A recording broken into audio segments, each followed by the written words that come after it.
sponsors of this event, and I'm happy to introduce Mr. Logan Anderson. Logan is the owner of All Strong Fitness. He works at making wellness resources more accessible for underserved populations. He has a degree in exercise science and is currently certified as a personal trainer and inclusive fitness trainer. He has worked with a large variety of individuals, including seniors, individuals with special needs, at-risk youth, Special Olympics athletes. Logan is excited to share some thoughts on mindset about life as one ages and being confident in your life, regardless of how you look, think, and move. Logan will be presenting Redefining Success as You Age, which I never aged. You don't need this. Till the day I die. Age isn't anything. Thank you. So I guess for starters, if anyone's curious, I didn't make a slideshow. I don't typically like slideshows because when I was in high school, I hated slideshows. And I can't think that I'm entirely different from anyone, so I have a really good presentation, I promise, but this will just be some stuff where I'll be reiterating some main points and things to consider, but ultimately there's no visual, so I apologize. So hopefully I don't look too ugly today. I try to get my hair good for y'all. So as she mentioned, I do a lot of work with older adults, individuals with disabilities, and I found one of the biggest things with them is mental health. One of the biggest concerns, I should say, is in regards to their mental health. And this is a huge deal because for seniors and individuals as they age, mental health can lead to a lot of those core issues such as Alzheimer's, dementia, all those things we're trying to avoid. So kind of the main purpose of this was to, one, bring light to the fact of how important mental health is, which we all know it is, but also some ways we can reframe our mindset about life to hopefully guarantee us better mental health down the road. So I'm not really selling anything. I'm trying to hopefully motivate you guys to think about your life a little differently, to in turn live the most fulfilling life for yourself. So that's exactly this presentation, Redefining Success as You Age.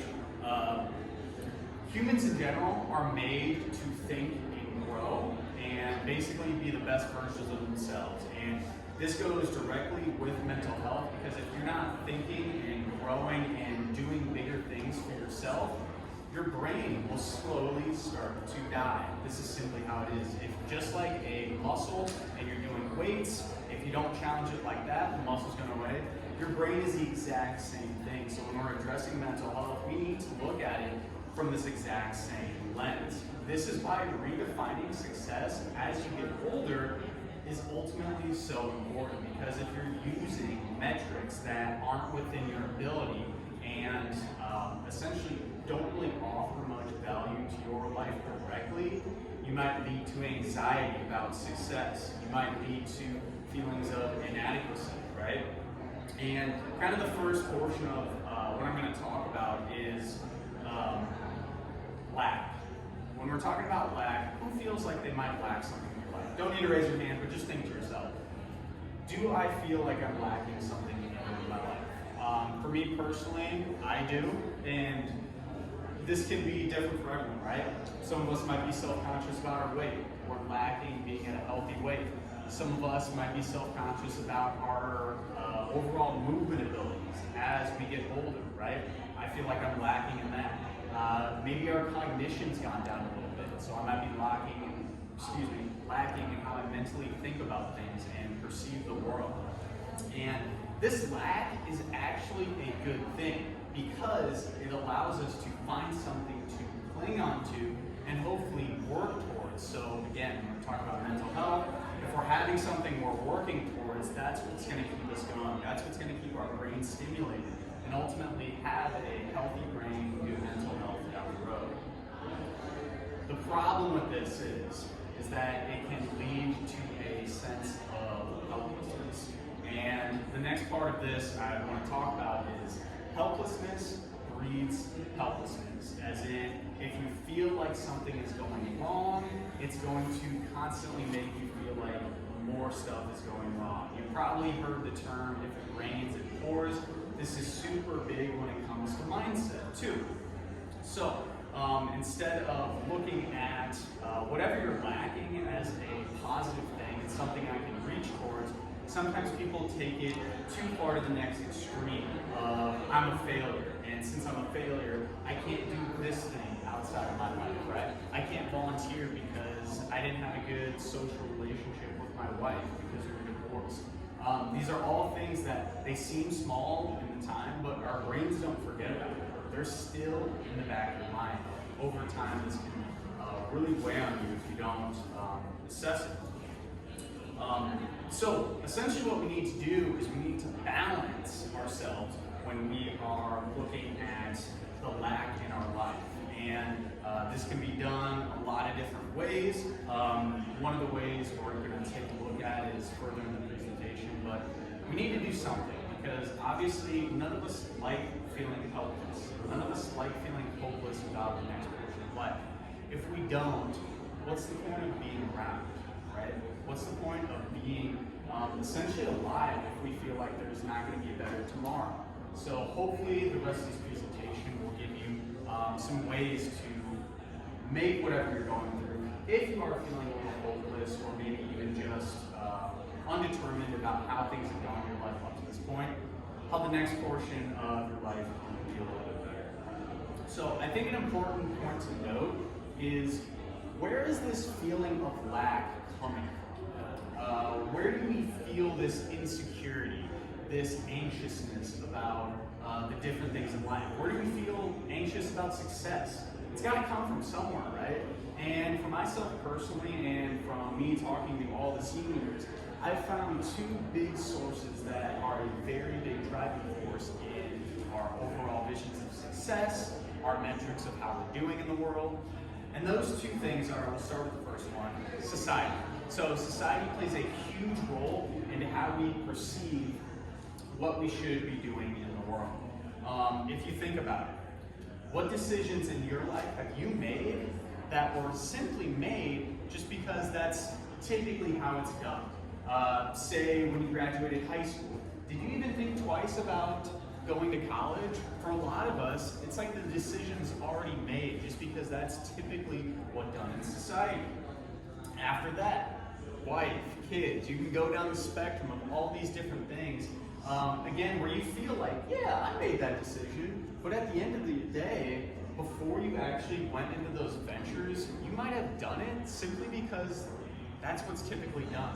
And I think that's an important thing to know when looking at success and metrics, is that deep down, a lot of our visions of success in our life have been based off of what other people have done. So really big point and distinction to make there. But also, one more big one too is our self. More specifically, our past self. So when we're looking at different things that we have done in our old life, maybe this has been, we used to manage a company with a lot of employees, right? That could have been one of y'all's job titles. Maybe you had a large amount of friends in a giant social circle that's now shrunk down a little bit. Potentially you were a really good athlete in high school and maybe your body's not moving quite as well as it used to be. These are all different points in your life that you're, again, telling your brain like, hey, I used to be like that. Why am I not like that now? And as we can see there, that starts to an inadequacy, right? A sense of lack. And that sense of lack doesn't stop just there. It can stop us from moving forward and moving out of that sense of, it's a little bad now, or I'm feeling down on myself, to not move forward in life. And at the end of the day, remember the purpose of all this is to keep us thinking, to keep us growing, to keep us moving forward in life. Because if we don't, we know from a lot of research that those are the people who die young. Those are the people who die from brain issues, mental health, right? That's kind of the whole overarching frame of this. So trying to use those different things as a point of, hey, I'm probably using myself, specifically my past self experiences, judging myself today, and also society judging myself today on success. So those are, at least for me, myself personally, I've noticed those tremendously, especially yourself. So what's really the problem with this? And we've kind of touched on this briefly, but the main problem with both of these sources of anxiety, stress, and overall how successful we should be are out of our control. We literally cannot do anything about our previous self, right? We live that part of our life. It's done. Society, what people say, what people do, we literally cannot do anything about that, right? You can't control what people think. You can't control how people act. You can't control what they think is successful. So when you're looking at, is my life successful, it's ultimately useless to look at other people because they're basing it off of something completely different from you as well. So why do we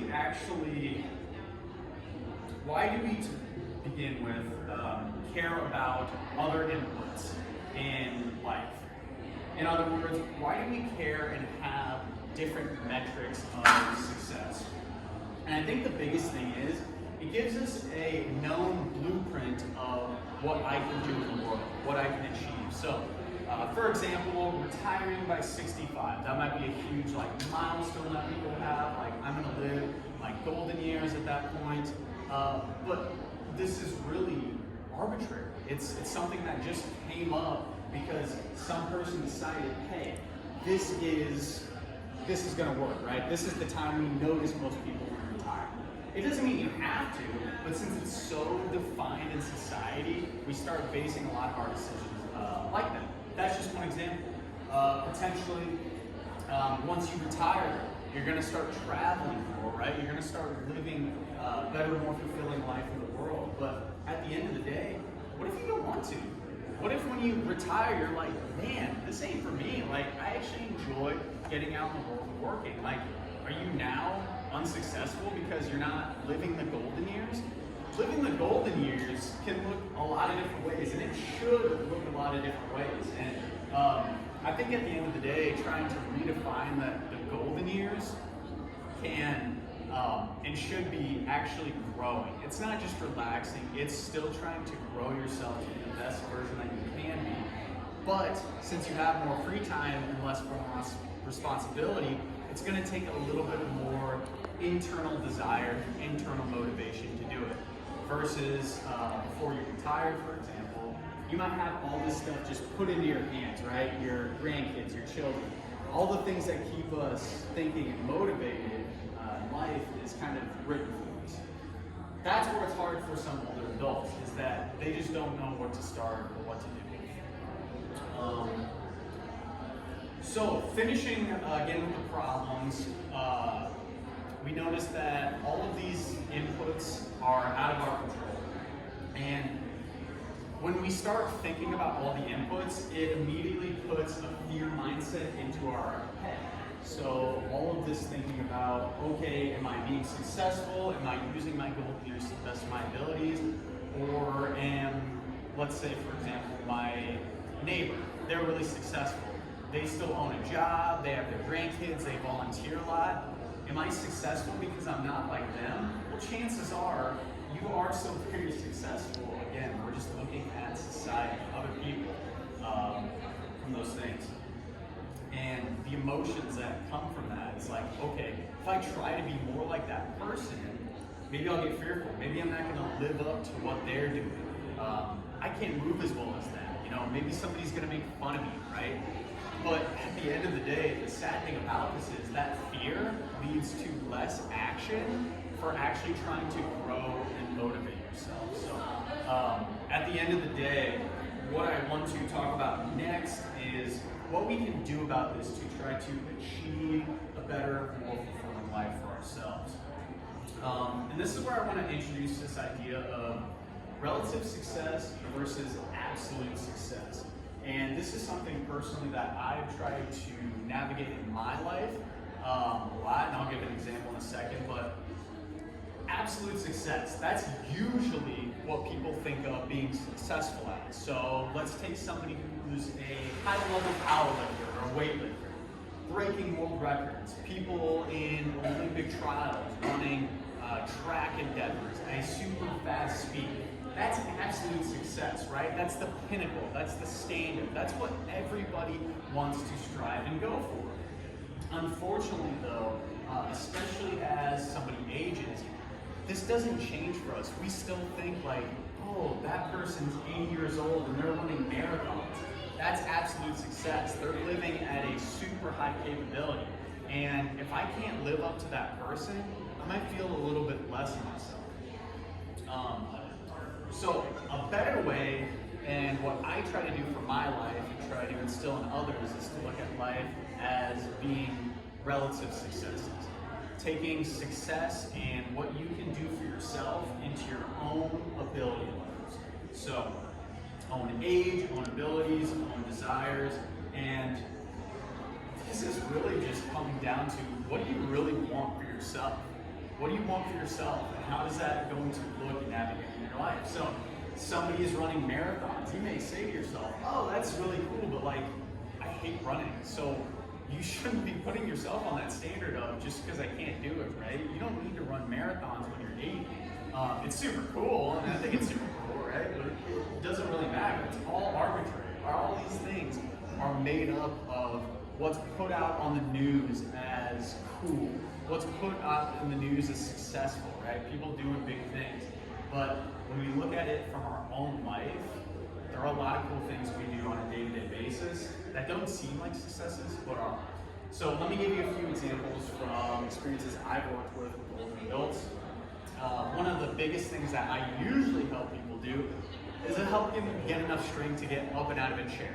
Super, super common, but if you think about being an older adult and you're out to dinner with your family, or you are spending some time in a class reunion, and you can't get out of a chair, that's very, very demotivating. Again, it can lead to that downward spiral of, geez, I can't get out of a chair, so, tomorrow when I wake up, like, oh, this is feeling bad, like, my body's broken, it's useless, why should I even go get coffee this morning? This happens all the time. Once you start focusing on negativity, it's all negative. So, thinking about it from a different mind, the same gentleman I was talking about helping get out of the chair, I actually was able to help him get stronger. We did this through progression over time, and because of this, he was so much more confident in his ability. He told me he used to have to pull a table up, pull another chair up to help him get out of the chair. And it wasn't profound differences, but that little bit of confidence for himself from being able to do that made him feel so much better. And that's a relative success. That's a relative win. You might not look at that from the outside of, oh, he's not breaking world records at the Olympics, but guess what? This guy literally could not get out of a chair well, and now he's doing better. That's a relative success. Looking at your life like that will allow you to have so many more wins, keep your mental health strong, and keep you moving towards better, more fulfilling lives, right? One more example, actually two more examples, because I think the examples are important. There was another lady who I used to work with in the senior living community, and she loved taking bus trips. And one of the things you need to do to get on this bus is to take a couple of big steps. We've all been on buses, right? Huge steps, right? And for her, she actually had a hip replacement, and she wasn't able to get up there quite as well. A lot of the strengthening we did was through single leg strengthening exercises. So we did some lunges, single leg holds, a bunch of different stuff to strengthen her legs unilaterally. She came to me after a few months and she told me, Logan, I can go up the stairs a little bit better when I'm going on my trips. And I looked at her, I'm like, that's incredible. I mean, that's like half the reason we're here, right? Is to just get you more fulfilled in your life. That gave her so much confidence that it may not have seemed like, oh, she can get upstairs better, right? It's helping her with that, but it helped her so much more. Because now instead of going out to places and her second guessing herself, she's gonna start to take advantage of that better mobility. It's a cascading effect, right? So just that little different mindset of that was a relative success for her, and it can lead to so much more versus she could look at, well, say me for example, I could go up the bus in front of her and she could see how easy I go up. She could say, oh my gosh, like I envy that, like I wish I could do that. At the end of the day, that wouldn't have helped her though, because she can't control that. She can't control how well I move. She can only control her outlook on her success in life, and that's exactly what she did, and that's exactly why she was so happy with it and took it to heart. Last example of relative success is actually me speaking here. So for my life, I've sort of enjoyed speaking, but this is kind of a new adventure where I hadn't done it especially in front of strangers. I love you all. Don't take that as a negative connotation. But I haven't met a lot of you, right? Maybe you've come to my booth, but again, this is a relative success for me. I could look at people like Tony Robbins and all these great speakers who are getting paid millions for the hour just to help motivate and speak people. But I'm here. I'm staying in my lane. For me, this is a huge success for myself. It's all relative. Our entire life should be relative. It should not be put on standards based off of what other people have done. So at the end of the day, just a few key take-home points. Keep focused on you. Anytime you get anxiety and stress about, am what I am doing is right? Ask yourself, do I truly want to do this thing? Am I basing that vision of success off of my past self or other things out in society? What other people are doing? What's put on the news?